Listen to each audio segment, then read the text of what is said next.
Cap కావాలని పెట్టలేదండి. Sound pollution చూసారు కదా. ఆ,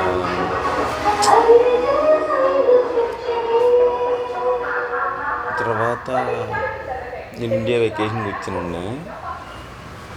బట్ మేజర్ పాయింట్ చెప్పాల్సింది ఏంటంటే ఎన్ఆర్ఐ పేరెంట్స్ అంటే నాన్ రెసిడెంట్ ఇండియన్స్, ఇండియా బయట ఉంటే Indians friends జోకింగ్లీ non reliable Indians అంట. వాళ్ళు ఎన్ఆర్ఐ పేరెంట్స్ అయితే లిటరల్లీ ఫిజికల్లీ కళ్ళ నీళ్ళు చూసాను ఏడుస్తున్నారండి. మా పిల్లలు విదేశీ వెళ్ళిపోయారు అమెరికా, అందులో నేను ఒకనండి. రమ్మంటే రావట్లేదని 10 ఏళ్ళకోసారి వస్తున్నారు. సిటిజన్షిప్ గ్రీన్ కార్డ్ ఉన్నా కూడా. నేను ఆల్మోస్ట్ ఎవ్రీ ఇయర్ వచ్చానండి. ఒక 2018 to 23 మధ్యలో రాలేదు. Whatever problems. ఏడుస్తున్నారండి, లిటరల్లీ ఏడుస్తున్నారు సార్. మెసేజ్ పంపుతున్నారు. చాలా డిప్రెషన్లో ఉన్నారు. మీరు కనుక ఇండియన్స్ అయ్యి ఉండే ఇండియన్ అమెరికన్స్ అంటే పాస్పోర్ట్ చింపేస్తే అమెరికన్ పాస్పోర్ట్ ఇస్తారు కదా అమెరికాలో ఉన్న వాళ్ళైతే, దయచేసి మీరు రండి అని చెప్పండి. నేనే ఉన్నాయి ఎవ్రీ ఇయర్ వచ్చి అమ్మబాబుని చూడండి. వాళ్ళు బతుకున్నంత వస్తారు, తర్వాత మీరు రారు కదా. వాళ్ళని ఇక్కడి నుంచి అక్కడ లాక్కెళ్ళకండి. వాళ్ళు కూడా ఏడుస్తున్నారు పాపం. వాడు లాక్కెళ్ళిపోతున్నాడండి వద్దన్నా. ఇది major first point. Second point, పెళ్ళిళ్ళు అవ్వట్లేదండి. ఇక్కడ ఉన్న వాళ్ళకి అవ్వట్లేదు, అక్కడ ఉన్న వాళ్ళకి అవ్వట్లేదు. అక్కడ ఉన్న వాళ్ళు హెచ్ఎంవి కావాలంటే వీళ్ళ తల్లిదండ్రులే చూస్తే మెయిన్లీ. సెకండ్ పాయింట్, ఆడపిల్లల తల్లికి జాతకాలు పిచ్చి బాగా ఎక్కేసి నాకు తెలిసిన నెట్వర్క్లో 35-40 ఏళ్ళు వస్తే అమ్మాయి పెళ్ళిళ్ళు అవ్వట్లేదు. తెలుసుకుంది ఇండియన్ సమాజం. అక్కడ నేను చెప్పాక మిగిలిన స్టేటస్ వీళ్ళు అది పెడే అని తిడుతున్నారండి. సౌండ్ చూడండి ఎలా ఉంది. ఇండియా రావచ్చు, బతకచ్చు. 20,000 రూపాయల నుంచి ₹1,00,000 లోపల బతకచ్చు. మరీ అంత దరిద్రం కాదు. గేటెడ్ కమ్యూనిటీలో ఉండొచ్చు. కానీ సౌండ్ పొల్యూషన్. చెయ్యట్టు పెట్టుకుని దగ్గర సార్, చెయ్యట్టు పెట్టుకుని ఒకటి దగ్గడం. తుమ్మేటప్పుడు ఇలా పెడతాం.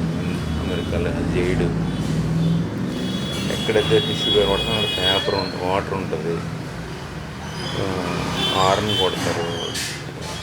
Uncivilised society. బట్ ఇక్కడే పుట్టి పెరిగాం కదా, ఇక్కడే చేస్తే better. More than that single mother, single father వాళ్ళకి చాలా డేంజర్ అండి. లిటరల్లీ ఏడుస్తున్నారు సార్ వాళ్ళు. నేను అని చెప్పాను, మా కొడుకు తెచ్చుకోవడానికి ఉంటాను అంటే ఒకళ్ళు అలా అనకండి. డిటాచ్ వచ్చేది లేదనుకోండి, వచ్చిన 6 నెలల నుంచి ఉండలేరండి, వెళ్ళిపోతారు. ప్రతి తల్లిదండ్రి ఇండియాలో అమెరికా పారిపోలో వీసా రావాలని పూజ చేసిన వాళ్ళే కదా. మీరు పూజ చేసే మళ్ళీ వాళ్ళు రావట్లేదు, నేను ఏడవడం ఎందుకు. ఇక్కడ పెట్టాల్సింది అనుకుంటా మైక్. సో మీరు ఏడవకూడదు, రావట్లేదని ఏడవకూడదు. నీళ్ళు వదిలేసుకోవాలి, లేదంటే డిటాచ్మెంట్ కింద ఉండాలి. అంటే నేను అందరిని కలిశాను. ఫాలోవర్స్ ఇంకో ఫాలోవర్ నేను అడ్డలో వెళ్తుంటే చూసారంట. మాస్టర్ అని నేను షాక్ అయిపోయాను. చాలా దూరం ఫాలో అయ్యి ఆగాక వచ్చారు. 2016లో 11,000 సబ్స్క్రైబర్స్ ఉన్నప్పుడు ఫాలో అయినప్పటి నుంచి మీరు మన ఊరు వాళ్ళు చాలా ధైర్యంగా అక్కడ జరిగే అన్యాయాలు, అక్రమాలు చెప్తున్నారు సార్ అన్నారు. ఆయన F1H1 మీద ఉన్నారు. వచ్చేసరి కాకినాడ నుంచి రిమోట్ వర్క్ చేస్తున్నారంట. Delhi client whatever are US client. Good. అంటే ఆయనతో మాట్లాడకనిపించింది. తల్లిదండ్రుల కోసం వచ్చారంట ఆయన. తల్లిదండ్రుల మీద విపరీతమైన ప్రేమైన ఉండాలి. దేశం కోసం ఏదైనా చేయాలి, దేశం మీద ప్రేమ ఉండాలి. ఆర్ ఈ రెండు లేకపోతే ఎవడు రాడండి వెనక్కి వచ్చిన వాళ్ళకి యాడ్స్ ఆఫ్ మస్ట్.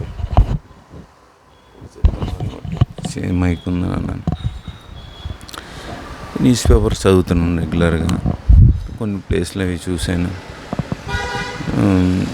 నేను అందరిలాగా టెంపుల్స్ అయ్యి ఎన్ఆర్ఐ చూడండి తిరిగేస్తారు, అలా పెట్టుకోలేదండి. తల్లిదండ్రులే దైవం అన్నట్టుగా ఒక్క టెంపుల్స్ తిరిగేదే ఉందండి. మీ తల్లిదండ్రులే మీకు దేవుడు దేవతతో సమానం కదా. తర్వాత ఏదైనా